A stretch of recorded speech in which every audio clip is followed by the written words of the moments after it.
Leksiyanın davamı hürmetli vatandaş. Bugünkü islağa 2020 yıl 3. ayının 22. günü hürmetli vatandaş.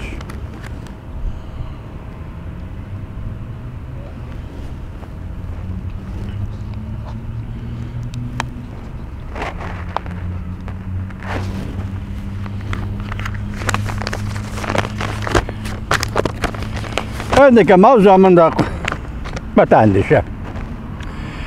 Avrupa İttifakı yukarı derecelikler yığını tasdiqlagan hüccet burun aşkarlandı.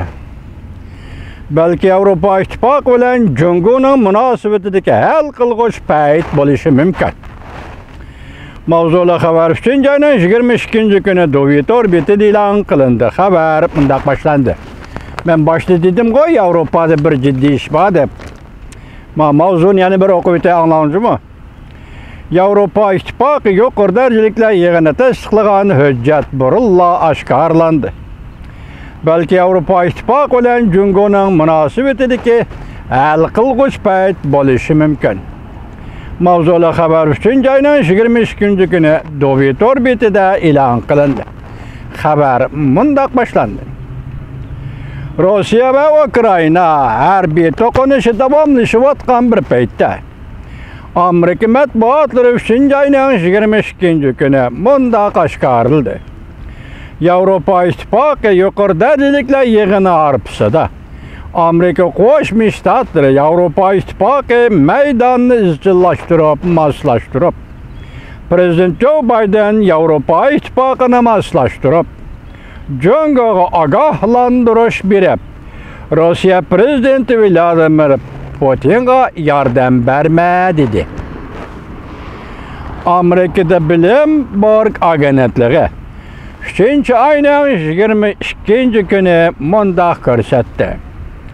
4. ayının 1. günü o'tkaziladigan Cumhur Avrupa yuqori darajaliklar yig'ini birleşme bayanat ilan kılmaydıqanlığı mölçerlenmekte. İki taraf yığından keyin belki özlerinin fikri nusxasını ilan kılışı mümkün. Amerika Qo'shma Shtatlari Prezident Joe Biden Avrupa'nı ziyaret kılıp Avrupa İttifakı rehberleri bilen fikir almıştırdı. Avrupa İttifakı qaraganda Amerika'nın Cumhur'a bergen agahlandırışını texmo küçeytidi.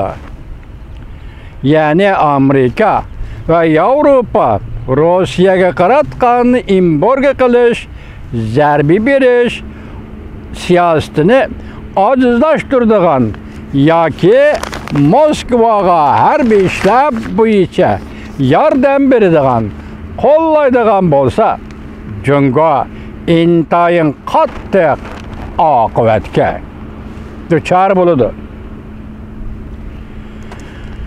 Cumhur hech qachon ko'rilib boqmagan bir ahvolda Rossiyaga askar evatib harbiy manevr o'tkazdi. Butun Yevropa zilzilaga keldi. Qoldish gapgina vatandosh. Cumhur hech qachon ko'rilib boqmagan bir ahvolda Rossiyaga askar evatib harbiy manevr o'tkazdi. Butun Yevropa zilzilaga keldi. Xabardor kishilar va diplomatlarning xat chekdiri oshkorildiki, Yevropa İttifakı ve Amerika Qo'shma Shtatlari 4. ayning 1. kuni o'tkaziladigan Cumhur Yevropa İttifakı yuqori darajaliklar yig'inidan burun izchil yaqindan moslashdi. Bu moslashish kelgusi bir necha kungacha davomlashishi mumkin. Bir parcha hujjatda mundaq oshkorlandi. Avrupa İttifakı a'zo bir necha muhim davlatlarning elchilari yig'inib, Avrupa İttifakıga haydakchilik qilib, Ukrayna urushining Cumhur Avrupa İttifakı münasebetinde hem de Cumhur'un yer şarida çoğun devletlik obrazını belgeleştiği bir paytıda intayin muhimligini ta'kidladi. Devamını anlayışla vatandaşlar.